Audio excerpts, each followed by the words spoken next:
Hello everyone, it's Steve with Aptera Owners Club. In this video, we're talking to Rosco, one of the supply chain specialists at Aptera. His job is very, very important to us that want to get our Aptera soon. Without a good supply chain, we're not going to be getting an Aptera. So anyway, we talked to him about supply chain, lining up suppliers. He's not allowed to tell us too much, but it seems like they're on the ball, and we are well on our way to getting a production Aptera. All right, so what's your name? Rosco. Rosco? Yeah. And you work with supply chain? Yes. So does that mean Pablo Ucar's your boss? Correct. Okay. So I guess you're probably not allowed to talk to me too much about specifics. There's right? only a few things I can tell you about if you got supply chain questions, but yes. Okay. All right. So Help you out with what I can. overall, how challenging has supply chain been?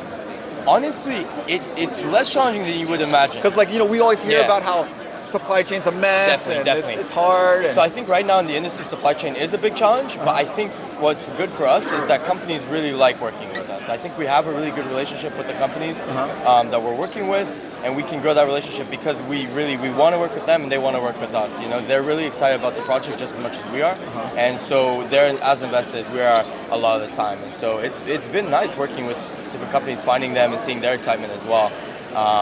And yeah, just overall, not too bad. So, how much of your supply chain, like roughly, have you guys figured out? That I'm not allowed to say. Got it. Got it. Are you allowed to tell us what part of your supply chain is domestic versus international?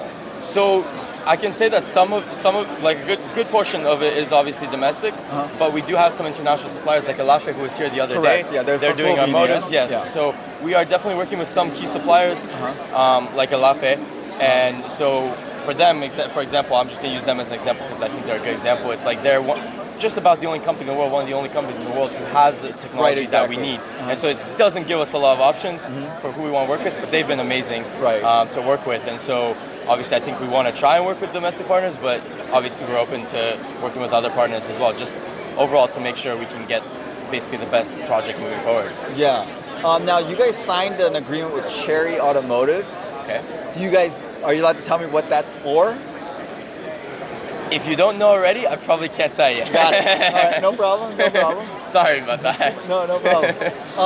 So, on the supply chain side, once you guys give specs to things, what is the lead time that your suppliers need to deliver stuff? It really just depends on the part. Okay. So it really depends. So certain parts, so easier items to produce we'll have a longer lead time, but if they need to develop something partly themselves, that's going to have a longer lead time. And so that's honestly one of the bigger challenges that we have is figuring out which of those components are those with the more critical lead time that we need to prioritize, that we need to, put more attention to, make sure they're getting that timeline figured out, just to make sure everything works out in the same. And what are the things that require a lot of lead time? So LAF is a big one, for sure. Right. Because obviously to develop that motor, you have to go through a lot of different kind of testing, iterations, design validation, safety, crash testing, everything like that. So it's it takes a while. Okay. So that's definitely one. So that was one that we were super excited to talk about and announce because that's a company we're excited to work with, and they obviously are a critical component for us. Okay. So. All right.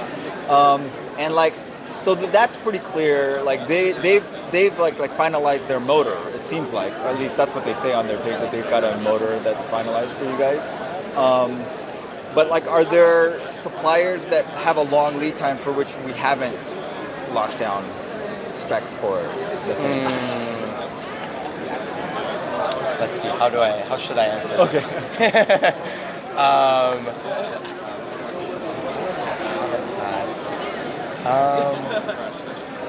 That's one that. Sorry, I probably just can't need to do it. Yeah. Whether I can say what I can say about that. No problem.